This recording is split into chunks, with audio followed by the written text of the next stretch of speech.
Warahmatullahi wabarakatuh. Pada kesempatan sore hari ini saya ingin melakukan review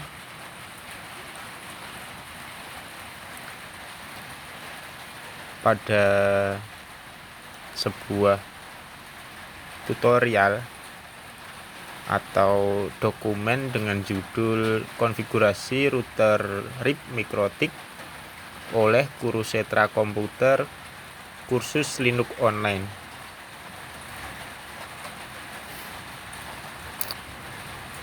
Di sini kita bisa mencoba untuk menerapkan routing dinamis RIP pada Mikrotik.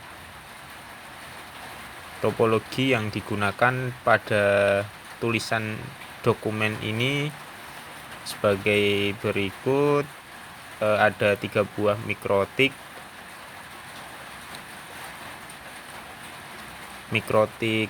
1 atau R1 akan menghubungkan Mikrotik 2 dan Mikrotik 3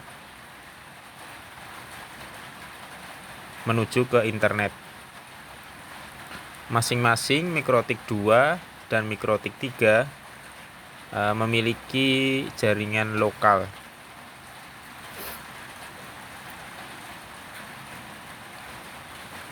Di halaman selanjutnya kita bisa lihat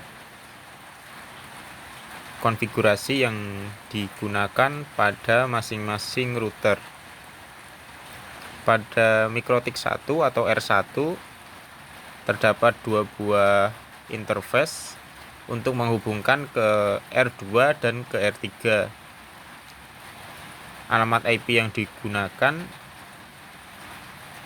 192.168.56.38 untuk ke R3. Nah, sedangkan untuk yang ke R2 sekian-sekian itu ya.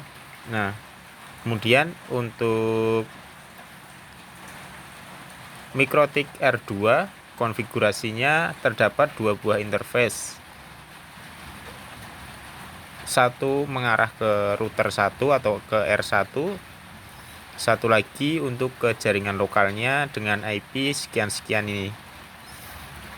Untuk ke R3 sama seperti di R2 tadi, digunakan 2 buah interface masing-masing mengarah ke R1 dan ke jaringan lokalnya. Ini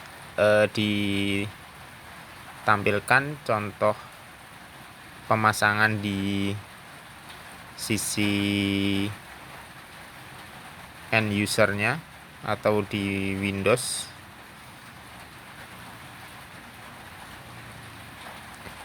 Gateway-nya dipasang sesuai alamat IP yang ada pada router yang menghubungkan masing-masing end usernya. Gateway pada Windows 7 karena dia terhubung ke router 2, dia gunakan gateway 192.168.58.56 ya, ini sama kayak yang Windows 7 ini ya. Begitu halnya dengan yang di Windows XP ini. Nah, kita bisa lihat untuk konfigurasi RIP-nya pada router Mikrotik 1. Pertama-tama bisa masuk ke menu RIP.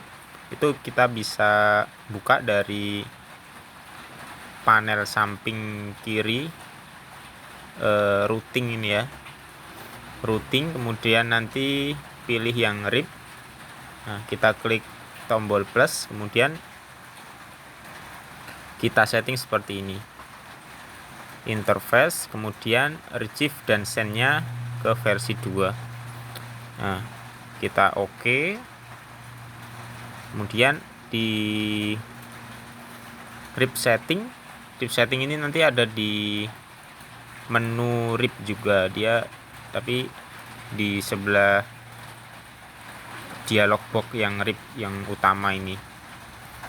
RIP setting nanti seperti ini ya, ada distribute defaultnya, kita pilih always, dan redistribute connected routes kita checklist.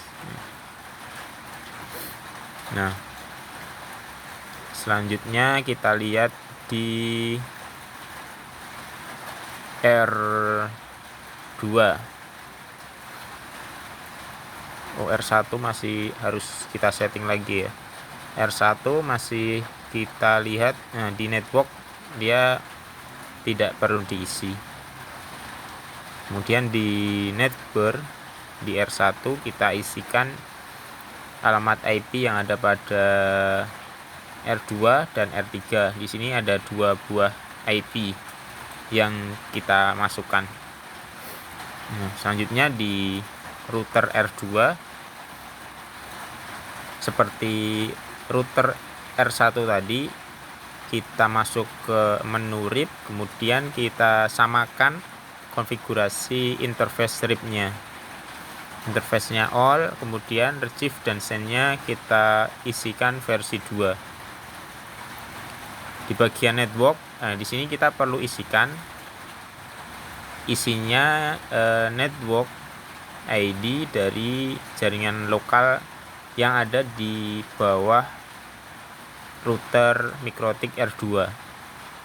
Kita isikan 192.168.58.0/24. Nah, kemudian di neckbar masih di Mikrotik R2, kita isikan IP yang ada di Mikrotik R1. Jadi kita isi 192.168.59.20. Nah, cukup satu itu saja jadinya. Di R3 sama seperti di R2, kita isikan networknya, kita isikan juga neckbar, yaitu IP yang mengarah ke R3 yang ada pada R1.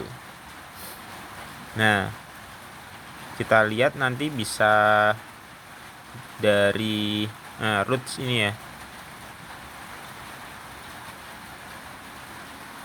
Nah, nanti kalau settingan tadi sudah selesai, ya kita bisa lihat routes yang ada di masing-masing router. Nah, tinggal kita coba untuk pingnya dari masing-masing end user ke semua jaringan yang ada. Sebelumnya kalau tidak diberikan routing, maka masing-masing end user atau Windows-nya tidak akan bisa saling berkomunikasi atau melakukan ping. Sekian review dari dokumen dengan judul konfigurasi router RIP Mikrotik. Semoga bisa bermanfaat. Wassalamualaikum warahmatullahi wabarakatuh.